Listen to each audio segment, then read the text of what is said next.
Welcome to this episode's story. Chapter 2, Shadows in the Cold Night, Pieces of the Clue Puzzle. Night falls early in Iceland. By 7 o'clock in the evening, the streets of Reykjavik are already shrouded in ink-like darkness. Steam from geothermal power plants condenses into white mist under streetlights, mingling with fine snowflakes that hit the floor-to-ceiling windows of the hotel room, leaving winding water streaks. Lynn Carter sits at the desk, her fingertips tapping rapidly on a quantum-encrypted keyboard. The flickering green code on the screen, like a swarm of restless fireflies, casts her profile in alternating light and shadow. She has just finished backing up the core data of Telomere Technology 2.0 to a third offline hard drive when Maya pushes open the door, bringing a gust of cold air with her, and holds out a cup of hot cocoa that still steams. Doctor, it's minus 12 degrees outside, and Vita Group's people are still lingering downstairs at the hotel. Maya places the cocoa on the desk. The heat from the cup quickly condenses into white mist in the cold air. I went downstairs to buy something just now and saw Hawke's Cybertruck still parked at the entrance. The bodyguards are standing by the car, like two ice sculptures. Lynn picks up the cocoa. The warm liquid slides down her throat, but fails to dispel the chill in her heart. She looks out the window. Under the streetlight downstairs, two men in black suits stand with their hands behind their backs, their gazes sweeping toward her floor from time to time. They're not lingering, they're surveillance. She puts down the cup, her fingertips brushing the ceramic patterns on the cup. It's a cup she brought from New York, a memento from her mother, just like the quantum chip necklace in her pocket. Should we call the police?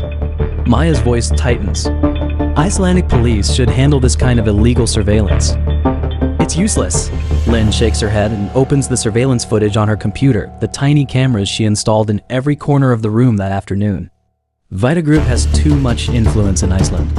Either the police dare not interfere, or they're in cahoots with them. Right now, we can only rely on ourselves. The surveillance footage clearly shows every corner of the room. The peephole at the door, the sofa in the living room, the desk drawer. Everything is in order, with no signs of anything unusual. But Lynn's intuition nags at her. Adrian Hawke, that man, would never be content with just stationing two bodyguards downstairs to keep watch. Maya, go check the air vents and power sockets. Lynn suddenly stands up, taking a palm-sized metal detector from her suitcase. Hawke comes from a tech background. He's more likely to use tiny bugging devices or trackers instead of breaking in by force. Maya nods, takes another detector, and starts carefully checking every detail of the room. Lynn walks to the window, pulls back the heavy curtains, and glances again at the Cybertruck downstairs. The light in the back seat is still on. A faint figure can be seen leaning against the seat, holding something in their hand. Is it Adrian Hawke? What is he waiting for? Just then, Maya's voice rings out, tinged with alarm. Doctor, come quick and look. Lynn hurries over to find Maya squatting by the power socket under the desk, the detector's screen showing strong signal fluctuations. She carefully removes the socket panel, and sure enough, inside is a black device the size of a fingernail engraved with the Vita Group logo, flickering with a faint red light. It's a quantum bug. Lynn's expression darkens. She uses tweezers to carefully pick up the bug and places it in a metal shielding box. This kind of device can directly access the room's network, steal data from all electronic devices, and even monitor sounds in the room through power signals. Hawke is moving faster than I thought. Maya's hands tremble slightly. Then could our technical data have been stolen already? Probably not. Lynn opens her computer and pulls up the logs of the quantum encryption system. I activated the highest level encryption this afternoon. All data transmission requires triple key verification. This bug can at most monitor our conversations, not get the core data.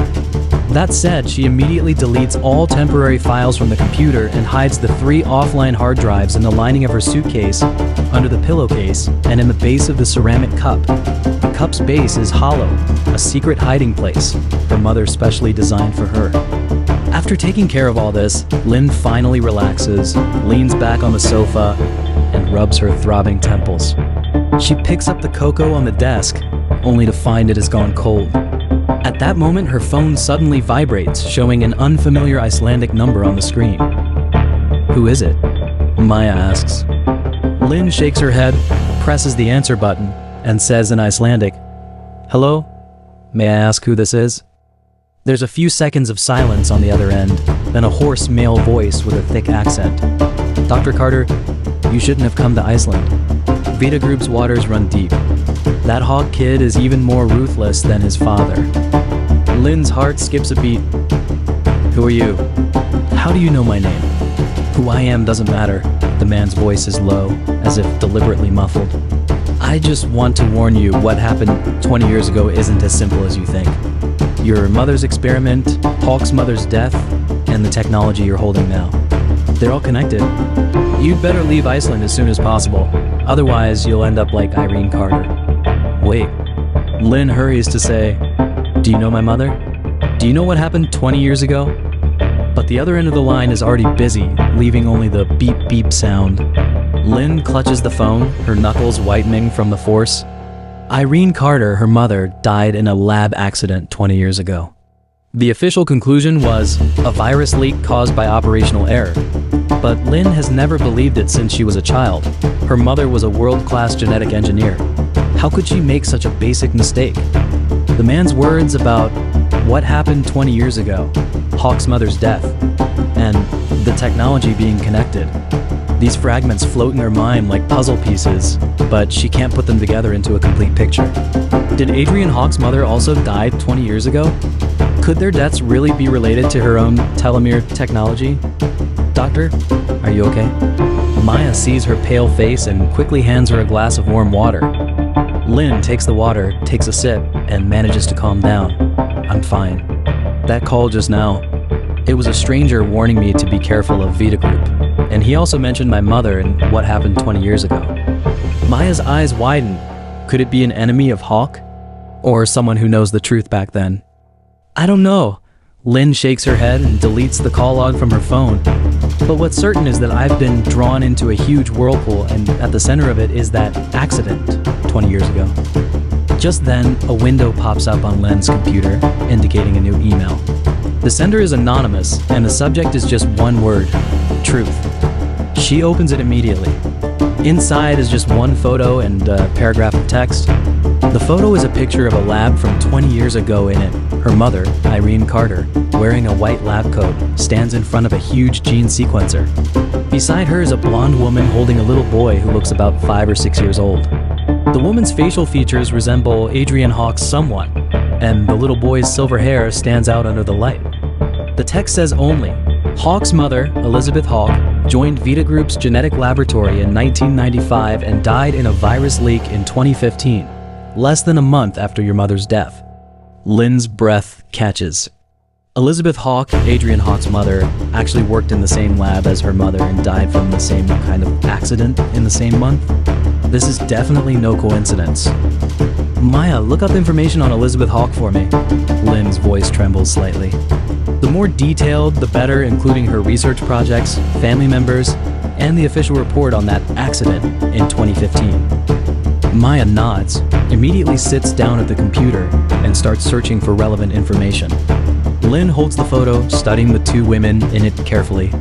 Her mother has a gentle smile, while Elizabeth Hawke looks nimdo, as if worried about something. The little boy, young Adrian Hawke, stares curiously at the camera with pale blue eyes, no hint of malice in his gaze. Who would have thought that this little boy would grow up to be the cold, ruthless CEO of Vita Group?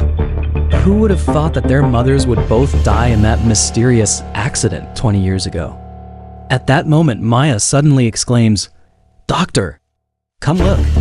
Elizabeth Hawke's research project is actually related to telomere optimization and viral antibodies. Lynn hurries over. On the computer screen is Elizabeth Hawke's lab file. In 1998, she led a secret experiment called Project Immortality, aiming to extend human lifespan through telomere optimization technology while developing a super antibody that could resist all viruses. In 2015, when the experiment was in a critical stage, a virus leak suddenly occurred. Elizabeth Hawke died on the spot and all experimental data was destroyed.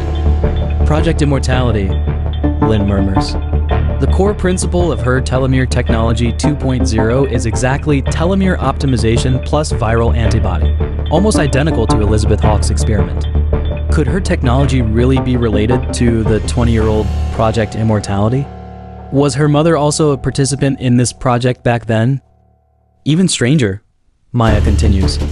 The official report says that after Elizabeth Hawke's death, all her experimental data was destroyed, but Vita Group suddenly launched telomere optimization technology in 2020, which is highly similar to the initial plan of Project Immortality. Many people suspect that Vita Group obtained Elizabeth's experimental data to develop this technology. Lynn's heart beats faster. She suddenly remembers Adrian Hawke's words at the summit.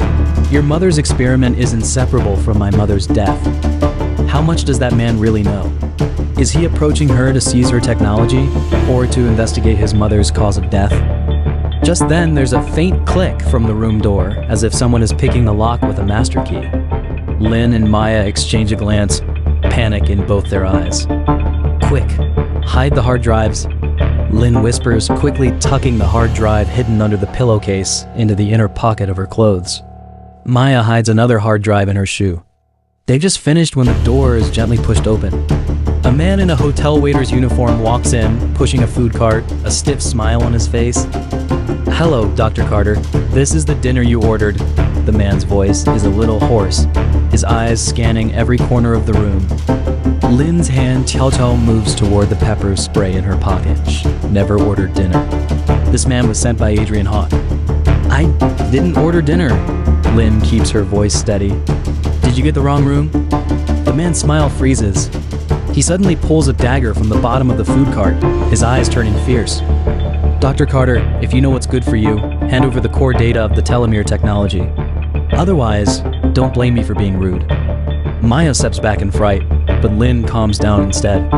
She looks at the dagger in the man's hand and suddenly smiles. "You think Hawke sent you here to get the data? Do you know what I found in the room just now? A quantum bug. Hawke's methods are really outdated." The man's expression changes. He clearly didn't expect Lynn to have found the bug. In the split second he's distracted, Lynn suddenly picks up the ceramic cup on the desk and throws it at his head. Water splashes out. The man dodges instinctively, and the dagger falls to the floor. Lynn takes the chance to grab Maya and run toward the door, but the man quickly reacts and grabs Lynn's wrist. At that moment, there's a sudden rush of footsteps in the corridor. Then the door is pushed open, and two men in black suits rush in, quickly pinning the fake waiter to the ground. Lynn stares in surprise until the familiar silver-haired man walks in, and she realizes it's Adrian Hawke. "Dr. Carter, are you all right?" Adrian's voice is still cold, but there's a hint of unnoticeable concern in his eyes. He looks at Lynn's red wrist, frowns slightly, and says to the bodyguards behind him, "Take him down. Interrogate him properly. Find out who sent him." The bodyguards nod, dragging the fake waiter out of the room. Only Lynn, Maya, and Adrian are left in the room, the air suddenly awkward. "Mr. Hawke, what's going on here?" Lynn breaks the silence first, her tone wary. "Did you send this man? Or is this some act to make me trust you?" Adrian walks to the desk, picks up the metal shielding box, opens it to glance at the bug inside, then puts it back. "I didn't send him," his voice is calm. "Vita Group has done some disgraceful things, but I'm not low enough to use such underhanded methods. This man is probably after both you and my technology. After all, your telomere technology 2.0 threatens more than just Vita Group's interests." Lynn doesn't believe him. "Then why did you arrive so quickly? Have you been surveillance me?" "I have been surveillance you." Adrian doesn't deny it. His gaze falls on Lynn's wrist. "But not to steal your technology, to protect you. From the moment you demonstrated your technology at the summit, many people have been targeting you, underground organizations, other tech companies, even intelligence agencies from some countries. They're more unscrupulous than me and will stop at nothing to get your technology." Lynn looks into his eyes, trying to find a hint of a lie, but sees only cold sincerity. She suddenly thinks of the anonymous call and email, of the photo of her mother and Elizabeth Hawke, and more doubts well up in her heart. "Mr. Hawke," Lynn's voice softens, "can you tell me what really happened 20 years ago? How did your mother, Elizabeth Hawke, and my mother, Irene Carter, really die?" Adrian stiffens, a flicker of pain in his pale blue eyes. He is silent for a few seconds before speaking slowly. "I don't know. All I know is that 20 years ago, they worked in the same lab and both died in a virus leak, but the official report is full of holes. I suspect their deaths were murders. I've been investigating the truth all these years, and then you appeared. Your telomere technology is too similar to my mother's Project Immortality. I even suspect that your technology is the unfinished experiment my mother was working on back then. Lynn's heart skips a beat. You mean my technology might have originated from your mother's experiment? And my mother, was she also a participant in Project Immortality? Very likely. Adrian walks to the window, looking at the snow outside. My mother left a diary before she died, mentioning a partner named Irene, calling her the one who understands me best. I think that Irene is your mother. A memory suddenly flashes in Lynn's mind. When she was a child, she saw a thick notebook in her mother's lab with Project Immortality written on it, but her mother quickly hid it, telling her it was an adult secret. So her mother really did participate in the project. Then what exactly was Project Immortality? Lynn's voice trembles. What does it have to do with my mother's death and your mother's death? Adrian turns around, his gaze locking onto Lynn's eyes. I don't know, but I know that the core of this project is the telomere technology and viral antibody you hold. And the people who killed my mother and yours back then were probably after the results of this project. Dr. Carter, we now have a common enemy and a common goal to find the truth from 20 years ago. So I hope you'll cooperate with me. Lynn looks into Adrian's eyes, her heart full of conflict. This man is the CEO of Vita Group, her business rival, yet he's the only one who can help her find the truth about her mother's death. Should she trust him? At that moment, her phone vibrates again. It's a text from the anonymous number. Don't trust Hawke. He's just like his father, a murderer. He knows more about what happened 20 years ago than anyone. Lynn looks at the text, then at Adrian in front of her, her doubts growing heavier. Iceland's cold night seems longer than she imagined, and her game of wits with Adrian has only just begun. The story continues. Subscribe soon.